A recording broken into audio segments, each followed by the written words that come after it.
জিয়া রহমান সাহেব একজন রাষ্ট্রপ্রধান ছিলেন, সরকার প্রধান ছিলেন। জিয়া রহমান সাহেব একজন রাজনীতিবিদ ছিলেন। জিয়া রহমান সাহেব একজন আর্মি জেনারেল ছিলেন, মিলিটারি জেনারেল ছিলেন, যিনি সম্মুখ যুদ্ধ করে দেশের স্বাধীনতা ঘোষণা করেছেন এবং স্বাধীনতা যুদ্ধে সম্মুখ করে যুদ্ধ করেছেন। জিয়া রহমান সাহেব একজন সংস্কারক ছিলেন। He was a great reformer. আপনি যদি চিন্তা করেন এই সময়ের মধ্যে কত রিফর্ম করেছেন। He was a reformer, he was statesman. আপনি কিন্তু এই গুণাবলী বিশ্বের খুব কম দেশের কম দেখা যায়।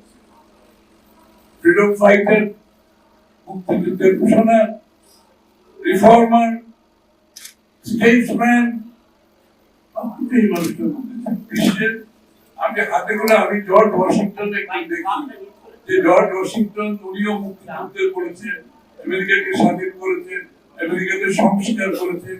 আজকের আমেরিকার অন্যতম একটা ফাউন্ডার চিন্তা পেয়েছিলেন জর্জ ওয়াশিংটন। জিয়া রহমান সাহেবকে আমরা সেইভাবে তুলনা করতে গেলে বিশ্বের খুব বেশি রেফারেন্স যার মধ্যে সবগুলো গোলা বলেছে এবং যে জন্য মাত্র ৩-৪ বছরের মধ্যে পুরো একটা দেশকে ট্রান্সফরমেশন করে কোথা থেকে কোথায় নিয়ে আসবে। শুধু যে রাজনৈতিক ভাবে আমরা এসেছিলাম, অর্থনৈতিক ভাবে, সামাজিক ভাবে, জাতি হিসাবে, একটা সফরিন নেশন হিসাবে জাতীয়তাবাদের জাতির একটা সত্তা যেটা অনুভব করেছিল, অনুপস্থিত ছিল, সেটা উনি দিয়েছেন।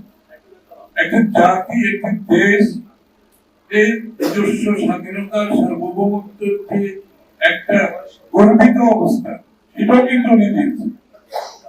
সুতরাং জিয়া রহমান সাহেব সম্বন্ধে বলতে গেলে এগুলো শেষ হবে না। আজকে আমরা যখনই যে সমস্যায় বাংলাদেশ আমরা অ্যাড্রেস করি, জিয়া রহমান সাহেবের ফিলোসফি, দর্শন, ভাবনা চিন্তা চলে আসে, অটোমেটিক্যালি চলে আসে আমার সামনে। এই যে অর্থনীতি বলে আজকে আমরা যে প্রেস কনফারেন্সে করে বেসিক্যালি জিয়া রহমান সাহেব অর্থনীতিকে কিভাবে অ্যাড্রেস করছে, যে দেশের কৃষক, শ্রমিক, ব্যবসায়ী, পেশাজীবী সর্বস্তরের মানুষকে চিন্তা করে অর্থনীতিকে একটি কর্মকাণ্ড করেছে। সকলকে কিন্তু উনি এই অর্থনীতিতে অংশগ্রহণের জন্য একটা লেভেল প্লেইং ফিল্ড সৃষ্টি করে দিয়েছে। এর আগে অর্থনীতি ছিল আওয়ামী গোষ্ঠীর একটা অর্থনীতি। ওরা দেশ অর্থনীতি পরিচালিত করত, তাদের সুবিধা মতো পলিসি হতো, তারা অর্থনীতি নিয়ন্ত্রণ করত সরকার। কিন্তু জিয়া রহমান সাহেব কি করেছেন? উনি বলছেন অর্থনীতি হতে লেভেল প্লেইং ফিল্ড থাকবে, বাংলাদেশের প্রত্যেকটি নাগরিক সমানভাবে যাতে অংশগ্রহণ করতে পারবে, সেরকম একটা লেভেল প্লেইং ফিল্ড। এবং যার যেটা সক্ষমতা আছে, সৃজনশীলতা আছে, দক্ষতা আছে, সেটার উপরে ভিত্তি করে প্রত্যেকটা মানুষের সমান অধিকার যাতে থাকে অর্থনীতিতে অংশগ্রহণ, যেটা মুক্তবাজার অর্থনীতি, সরকার চালিত অর্থনীতিকে মুক্তবাজার অর্থনীতি। রাজনীতিতে তো উনি খুলে দিয়েছেন, সবাই জানে না। রাজনীতিতে আওয়ামী লীগকে উনি প্রলোভন করেছেন, শেখ হাসিনাকে দেশে ফিরে আনতে শুরু করেছেন শুধুমাত্র মুক্ত চিন্তায়, সকলের অংশগ্রহণের জন্য, কাউকে বাদ দিয়ে প্রতিহিংসা, প্রতিশোধের রাজনীতি করে কোন জাতি কিন্তু এগোতে পারে। আমি আনন্দিত তারেক রহমান সাহেব এই কথাগুলি অক্ষরে অক্ষরে পালন করছেন, যে কোনো প্রতিশোধের রাজনীতি হবে, প্রতিহিংসার রাজনীতি হবে, আর বিচার হতে হবে। এদের সকলের সঠিক বিচার ছাড়া সেটা না করলে দেশ আবার এই ধরনের খারাপ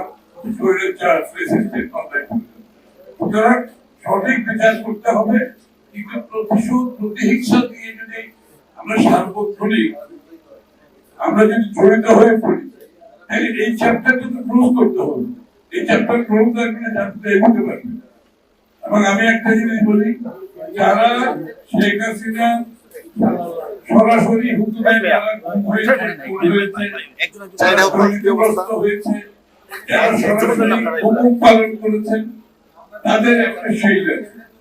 এখানে কিন্তু এই যে খারাপ কাজগুলো করেছে শেখ হাসিনা, এখানে কিন্তু ক্রাইমের অনেকগুলো শৈল আছে, যারা সরাসরি ইনভলভ ছিল, শেখ হাসিনা হুকুম পালন করেছে।